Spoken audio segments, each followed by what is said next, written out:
नमस्कार, मैं रिया और आप देख रहे हैं डॉक्टर साहिब। आज हमारे साथ बिहार के जाने माने गैस्ट्रो से रिलेटेड डॉक्टर मौजूद है, डॉक्टर धीरज कुमार। डॉक्टर साहिब एमडी एमआरसीपी हैं और साथ ही साथ जो है उन्होंने लंदन से डिग्री लिया हुआ है और अभी वर्तमान में पटना के आईजीआईएमएस में कार्यरत हैं। और आपको बताएं कि ये डीएम रेसिडेंस है और गैस्ट्रो डिपार्टमेंट में कार्यरत है। तो डॉक्टर साहब, बहुत बहुत स्वागत है आपका हमारे चैनल। धन्यवाद। धन्यवाद रिया जी। कि अभी लोग जो है लिवर सिरोसिस की समस्या से भी जूझ रहे हैं और आपने जिक्र भी किया था कि किस तरीके से अगर लोगों को फैटी लिवर हो जाता है तो ये समस्या ज़्यादा होने की चांसेस ज़्यादा बढ़ जाते हैं। तो सबसे पहले यही सवाल रहेगा कि लोगों को जो लिवर सिरोसिस की समस्याएं होती है ये आखिर है क्या?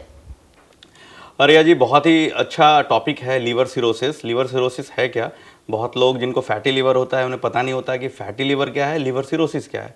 तो मैं फैटी लिवर के समय मैं एक बात बताना चाहता हूँ कि फैटी लिवर की भी ग्रेडिंग होती है, जो अल्ट्रासाउंड से हम लोग निकालते हैं। ग्रेड 1, ग्रेड 2, ग्रेड 3, इस तरह से फैटी लिवर की ग्रेडिंग होती है। लेकिन ग्रेडिंग से ज़्यादा इंपॉर्टेंट होता है कि फैटी लिवर के साथ साथ पेशेंट को और कोई तकलीफ है कि नहीं, जैसे obesity, diabetes, PCOD and OSA. अगर और बीमारी है तो फैटी लिवर का जो फैक्टर है, रिस्क फैक्टर, वो बढ़ जाता है, उससे खतरा बढ़ जाता है। ग्रेडिंग से ज़्यादा इंपॉर्टेंट है कि उसके साथ और कुछ है या नहीं है। उसी तरह से सिरोसिस जो इसको बोलते हैं, उसमें 4 तरह की चीज़ें होती है। फाइब्रोसिस से शुरू होता है, लीवर डैमेज शुरू। आपका लीवर क्या है? लीवर एक बहुत ही खूबसूरत सा ऑर्गन है, भगवान ने आपको दिया है।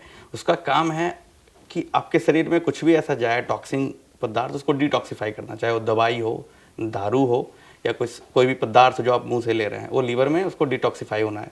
दूसरा, लीवर का काम है कुछ एसेंशियल प्रोटीन बनाना, लाइक एल्बुमिन, जो आपके शरीर के पानी को बैलेंस करता है। एल्बुमिन घटने लगा तो शरीर में सूजन आनी शुरू हो जाती है। तीसरा काम होता है कोगुलेशन फैक्टर बनाना, जो आपके खून को क्लॉट करने में, डिजोल्व करने में क्लॉट को काम आता है। और भी फंक्शन की अगर हम बात करें तो लीवर में आपकी इम्यूनिटी को भी बढ़ाने की क्षमता है। तो इस तरह से लीवर एक ऑर्गन है जो मल्टीपल काम करता है। उसके अलावा आपके कार्बोहाइड्रेट मेटाबॉलिज्म में ग्लाइकोजन स्टोर रखता है। अगर आप भूखे हैं तो लीवर आपका सोर्स होता है, आपको ग्लूकोज, आपको उस समय के लिए जीवित रखने के लिए। अगर लीवर खराब हो चुका है और बहुत देर तक भूखे हैं तो आपके ग्लूकोज में कमी आ सकती है, आपका ग्लूकोज इतना डाउन हो सकता है कि आपकी जान भी जा सकती है। तो इस सारे काम के साथ लीवर आपके अंदर है। लीवर में अगर प्रॉब्लम शुरू हुआ तो सबसे पहले लीवर के अंदर एक छोटा टुकड़ा, जो छोटे छोटे यूनिट्स बने, उसको हेपेटोसाइट्स बोलते हैं, उसके अंदर डैमेज शुरू होता है। उसको फाइब्रोसिस बोलते हैं कि धीरे धीरे लीवर में सिकुड़न आ रहा है, सूजन आया, फिर सिकुड़न आया, फाइब्रोसिस हुआ। उसका भी stage F1, F2, F3 and F4 fibrosis को हम लोग सिरोसिस बोलते हैं। तो क्या है फाइब्रोसिस, क्या है सिरोसिस? तो फाइब्रोसिस और सिरोसिस को सिंपल लेमैन में ये समझना है कि फाइब्रोसिस को हम लोग रिवर्ट कर सकते हैं। सिरोसिस अगर हो गया किसी को तो उसको रिवर्ट करना संभव नहीं है, उसको वहाँ से वापस नहीं लाया जा सकता है। तो हम अगर पहले स्टेज में पकड़ ले, दूसरे स्टेज में पकड़ ले, तो हमको तब भी उसको हम लोग वापस ला सकते हैं। अगर आप अल्कोहल ले रहे हैं, उसके कारण हो रहा है, अल्कोहल बंद कर दें, आपका फाइब्रोसिस इंप्रूव हो जाएगा। अगर आप नॉन अल्कोहलिक हैं, डायबिटीज़ है, ओबेसिटी है, उसको ठीक कर दें, आपका फाइब्रोसिस इंप्रूव हो जाएगा। लेकिन अगर सिरोसिस हो गया, जिसको हम लोग बोलते हैं irreversible injury of the liver, अगर वो हो गया तो उसको रिवर्ट नहीं कर सकते हैं। उसके बाद आता है इंड स्टेज लिवर डिजीज। तो इंड स्टेज लिवर डिजीज का मतलब हो गया कि लीवर का अंतिम क्षण, जहाँ पे अब लीवर का सारा फंक्शन धीरे धीरे खत्म हो रहा है। तो इस तरह से हम सिरोसिस को समझते हैं। लाइफस्टाइल कितना एक कारण बनता जा रहा है, क्योंकि लोग देखते हैं कि हर चीज़ में लापरवाही बरत रहे, तो ये कितना कारण बन रहा है लिवर सिरोसिस का? तो सबसे पहले हम बात करेंगे लीवर सिरोसिस के कारण क्या क्या हैं, फिर उसी में एक लाइफस्टाइल भी एक कारण है। लीवर सिरोसिस का जो पूरी दुनिया की बात की जाए तो सबसे बड़ा कारण शुरू से रहा हेपेटाइटिस बी और हेपेटाइटिस सी।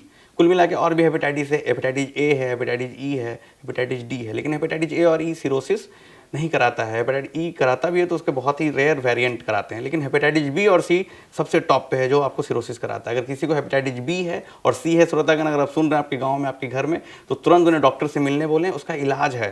हेपेटाइटिस सी पूरी तरह से ठीक होने वाली बीमारी अभी हो गई है, बहुत सारे नए दवाएं आए हुए हैं उसके लिए। हेपेटाइटिस बी का भी हम लोग इलाज करते हैं पेशेंट के कंडीशन को देखते हुए। तो इन सब का इलाज, अगर उसको हम शुरुआती स्टेज में पकड़े उसका इलाज कर दें तो लीवर को डैमेज होने से बचा सकते हैं।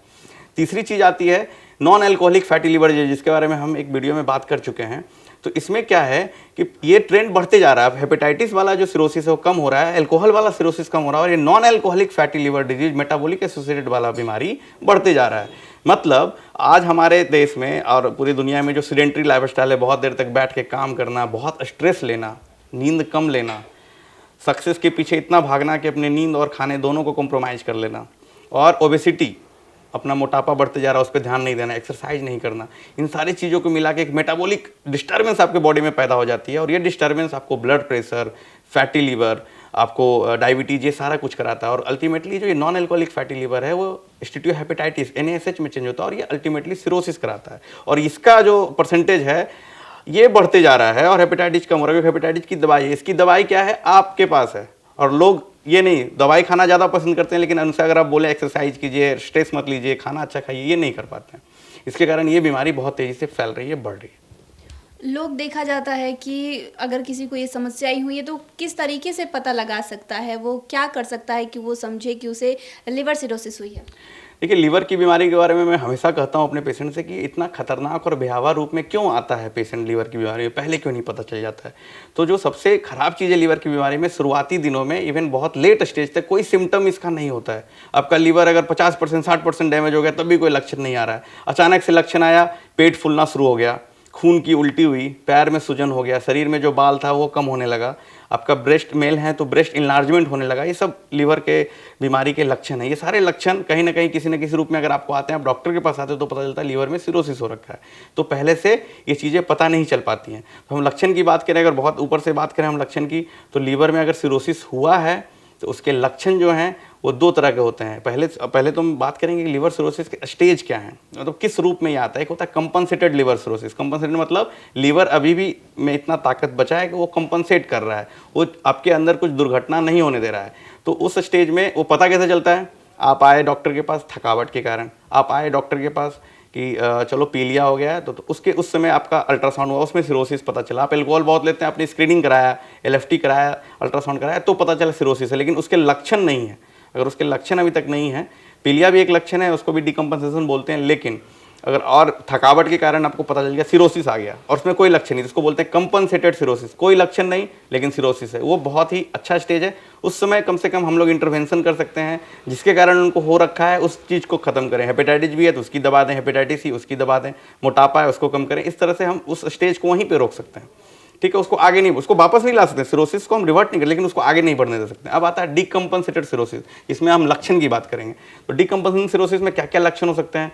पेशेंट को बेहोशी हो सकती है, जिसको हेपेटिक इनकैप बोलते हैं। पेशेंट को खून की उल्टी हो सकती है। खून की उल्टी, इसमें एसोफेगस में जो खाने की नली है उसमें गुच्छा बन जाता है, जिसको वेरिसिस बोलते हैं, उसमें उल्टी होने का संभावना होता है। पेट फूल सकता है, पेट में पानी, पैर में पानी जमा हो सकता है, एसाइटिस बोलते हैं। ये सब डिकम्पनसेशन का साइन है। पेशेंट को जॉन्डिस हो सकता है। उसके अलावा पेशेंट के लंग में भी प्रॉब्लम हो सकता है, जिसको HPS बोलते हैं, सांस लेने में दिक्कत हो रहा है लीवर की बीमारी, दिक्कत हो रहा है सांस लेने में। पेशेंट जा रहा है लंग के डॉक्टर के पास, पेशेंट जा रहा है फिजिशियन के पास, उनको पता नहीं चल रहा बीमारी लीवर की और सांस लेने में तकलीफ हो रही है। ऐसे भी केस बहुत सारे देखने को मिलते हैं। डायबिटीज पेशेंट है, पेट फूलना शुरू हो गया, पता चला उसको सिरोसिस हो रखी है, क्योंकि पहले से कुछ पता ही नहीं था। ऐसे बहुत सारे केस हैं जिसमें कि हम लोग इंड स्टेज में पेशेंट हमारे पास आता है, उस समय हमारे पास कोई ऑप्शन भी नहीं बचता है। उस समय ऑप्शन के रूप में सिर्फ लीवर ट्रांसप्लांट और कुछ ऐसी दवाइयाँ जो उनके सिम्टम को ठीक करें। लीवर को हम ठीक नहीं कर सकते हैं उन दवाइयों से। अगर लिवर सिरोसिस की समस्या किसी को हुई है तो वो क्या कर सकता है, क्या नहीं कर सकता है? तो मरीज आपके मेरे पास आया लीवर सिरोसिस, मैंने बताया कि वो कंपनसेटेड हो सकता है, जिसमें कोई लक्षण नहीं। लीवर सिरोसिस का पता चला है उसे, या तो फाइब्रो स्कैन से पता चला है, CT स्कैन से, अल्ट्रासाउंड से लीवर सिरोसिस का पता चल चुका है। तो सबसे पहले तो हम उसके कारण के बारे में जानने की कोशिश करेंगे, उसकी जाँच कराएंगे, डॉक्टर से मिलें, एक हो सके तो गैस्ट्रोएंटरोलॉजिस्ट से मिलें, उनकी जाँच होगी। Hepatitis B, hepatitis C, NFLD, obesity अगर है तो उसके बारे में बात करेंगे। उसके अलावा भी कुछ कारण हैं जिनके बारे में बताओ, जैसे अल्कोहल, ये सब तो सबसे ऊपर वाले कारणों के 4 कारण। उसके अलावा भी विल्सन डिजीज है, ऑटोइम्यून हेपेटाइटिस है, और भी कारण हैं जिनको हम लोग जांच से पता कर सकते हैं। उसके अलावा हीमोक्रोमैटोसिस में आयरन जमा होने लगता है लीवर में, उसके बारे में भी हम लोग पता करते हैं। ओल्ड एज में वो भी एक सिरोसिस का कारण होता है। बच्चों में हो रहा है तो कोई जेनेटिक लाइक अल्फा-1 एंटीट्रिप्सिन की कमी के कारण। तो ये कारण हम पता कर लें, उस कारण का इलाज करें, तो उस लीवर सिरोसिस को आगे बढ़ने से रोक सकते हैं। तो पहली बात तो यही हो गई। अब दूसरी बात होती है कि लीवर सिरोसिस के कारण डैमेज शुरू हो चुका है, उसको पेट फूल रहा है, उसको खून की उल्टी हो रही है, तब क्या किया जाए? तो पहली बात तो अगर वो पेशेंट आता है तो अगर पेट फूल रहा है तो पेट को कम करने की दवाई है हमारे पास, जिससे पानी पेशाब के रास्ते से उसकी पानी को निकालने की दवाई। खून की उल्टी हो रही है तो एंडोस्कोपी डाल के उसको हम लोग बांध सकते हैं, उसको ना हो दोबारा उसके लिए दवाई, कुछ विटामिन उसको देना है। तो ये सारी दवाइयाँ उसको सिम्टम को कम करेंगी, उसके लीवर को इम्प्रूव नहीं कर पाएगी। तो हम लोग जो उसका जीवन है उसको मापते हैं उसके डिकम्पनसेशन से। अगर पेट भी फुला हुआ, खून की उल्टी भी हो रही है, तो 5 साल में उसका सर्वाइवल जो है वो 10% हो गया, 15% हो गया। इस तरह से हम लोग उसको कैलकुलेट भी करते हैं। तो उस समय का इलाज होता है लीवर ट्रांसप्लांट, हम लीवर को बदल दें। लीवर ट्रांसप्लांट के बारे में बहुत सारी मिथ होती है कि लीवर कौन देगा, लीवर जो देगा उसको हार्म तो नहीं होगा। तो नहीं, लीवर जो देगा उसको हार्म, पूरी लीवर हम लोग नहीं देते हैं, लीवर के कुछ हिस्से को देते हैं, जो दे रहा है उसको भी कोई हार्म नहीं है, और जिनको मिलता है उनकी लाइफ बहुत अच्छे ढंग से इंप्रूव होती है अगर उसको सही समय पे सही गाइडलाइन के हिसाब से किया जाए तो एक ये भी, लेकिन इसका कॉस्ट हाई है, इसके बहुत सारे सरकार अनुदान भी दे रही है जिसको किया जा रहा है, तो हम उसके बारे में भी आपको जानना होगा दर्शकों कि इसको हम करा सकते हैं। तो सबसे पहला बात जो आपने ये सारी बातें हमारे साथ जानकारी साझा की है, और एक बार अगर किसी को ये समस्याएं हो जाती हैं तो वो घर पे रह के क्या क्या बचाव कर सकता है, इसके बारे में हम फिर बात करते हैं लीवर सिरोसिस के पेशेंट के डाइट के बारे में। एक बहुत बड़ा मिथ है जो हमेशा लोग आके बोलते हैं, और मैंने भी जब प्रोफेशन शुरू किया तो मुझे भी समझ में आया, मुझे भी पहले से ही समझ में आता था कि लीवर की बीमारी हो गई है तो ना तो ज़्यादा प्रोटीन लेना है ना ही ज़्यादा कार्बोहाइड्रेट लेना, खाने को बिल्कुल रेस्ट्रिक्ट कर दो, कद्दू खाओ, हरी सब्जी खाओ, जितना कम से कम हो सके दही दूध सब कम कर दो, और फैट कम करो। एक्चुअली क्या है, ये बहुत सारी चीज़ें जो कम कर दो ये गलत है। तो हम बात करेंगे क्या खाना है क्या नहीं खाना है, बिल्कुल ही फिक्स, उसी को आपको फॉलो करना है। अगर आप सिरोसिस के पेशेंट हैं तो सबसे पहले अपने खान पान को प्रायोरिटी देना है, तो उसमें हाई प्रोटीन लेना है। प्रोटीन जितना ज़्यादा आप लीजिएगा, 1 ग्राम पर केजी नॉर्मल प्रोटीन है, उससे भी ज़्यादा, मतलब अगर आपके 60 केजी वजन है तो 60 ग्राम प्रोटीन आपको लेना है, इवन 60 से नहीं 70-80 ग्राम प्रोटीन लेना है। अगर हम बात करें, अगर बात की दाल में तो 5 ग्राम, एक अंडे में 5 ग्राम, इस तरह से अगर प्रोटीन होती है तो आप अपने खाने की थाली को देखिएगा तो आपको विश्वास नहीं होगा, आप दिन भर में 15 से 20 ग्राम ही प्रोटीन ले रहे हैं। सिरोसिस का पेशेंट तो और 10 ग्राम ले रहा है, उसके कारण ना उसकी जीवन की आयु कम हो जाती है, पेशेंट की मोटिलिटी बढ़ जाती है, लीवर का डैमेज बढ़ जाता है।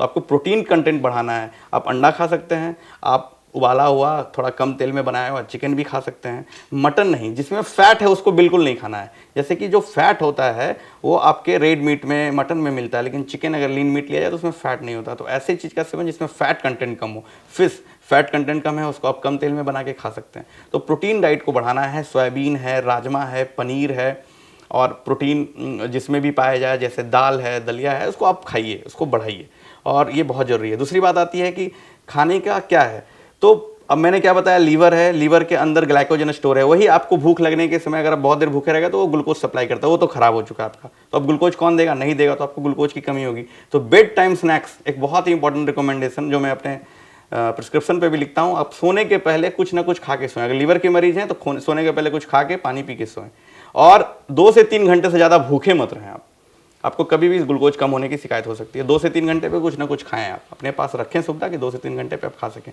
तेल, ऑयल, फैट बिल्कुल ही अवॉइड करें, कम नमक लें, नमक जितना कम लें उतना ही अच्छा है, चाहे वो फैटी लीवर हो चाहे वो सिरोसिस हो, नमक को बिल्कुल कम करें। ऊपर से नमक लेने की आदत बंद कर दें। 2.4 ग्राम का रिकमेंडेशन है, उसमें अगर आप सब्जी वाली नमक है तो चलेगी, ऊपर से नमक ना लें। चीनी का सेवन कम कर दें। ये सबको कम करके और antioxidant rich diet, dry fruits and protein rich diet लेके आप अपने लीवर को उस स्टेज में भी लंबे दिन तक चला सकते हैं। उसके अलावा आपकी दवाइयाँ हैं, उसको सेवन करना है। तो शुक्रिया डॉक्टर साहब, जो आपने हमारे साथ जानकारी साझा की है उसके लिए बहुत बहुत शुक्रिया। धन्यवाद। बहुत ही ये महत्वपूर्ण विषय है कि हमारा लीवर सुरक्षित रहे, और लीवर के कारण जो डैमेज हो रहा है, लीवर खराब होने के कारण जो हो रहा है, उसको हम समझें, अपने लीवर को भी समझें, अपने लीवर की बीमारियों को भी समझें, और उसके खुश रहने के तरीकों को भी समझें। तो धन्यवाद। और मैं यही कहूँगा कि अच्छा खाना, स्ट्रेस फ्री लाइफ, एंड अगर आपको कोई समस्या है अर्ली स्टेज में डॉक्टर से मिलना और डॉक्टर की बातों को समझ के उसको फॉलो करना। अननेसेसरी किसी दवाई दुकान से दवाई नहीं लेके खाना, अननेसेसरी आयुर्वेदिक सामान का यूज ना कर लेना कि अपने आप खुद से डॉक्टरी नहीं करना। इससे अपने, क्योंकि जो भी आप लेते हैं, चाहे आयुर्वेदिक दवाई हो या दुकान की कोई दवाई हो, लीवर में ही जाता है, अल्टीमेटली लीवर को ही डैमेज करता है। तो इससे बचें। तो आप डॉक्टर धीरज कुमार को सुन रहे थे, जिन्होंने लिवर सिरोसिस के बारे में हमारे साथ जानकारी साझा की है। इन्होंने बताया कि किस तरीके से हमें जो हमारे लिवर को ख़राब कर रहे हैं वो चीज़ों को अवॉइड करना है। साथ ही इन्होंने बताया कि अगर किसी बिना ज़रूरत के या फिर हम मेडिकल से, बिना डॉक्टर के सलाह के हमें कोई दवाई नहीं खानी चाहिए, नहीं तो कोई भारी नुकसान हो सकता है। तो इस विषय में आपकी क्या राय है, हमें कमेंट कर ज़रूर बताएं। चैनल को सब्सक्राइब करें, फेसबुक पेज को लाइक करें। डॉक्टर साहब से आपके क्या सवाल है हमें कमेंट करें या मेल के माध्यम से बताएं। वीडियो देखने के लिए आपका शुक्रिया।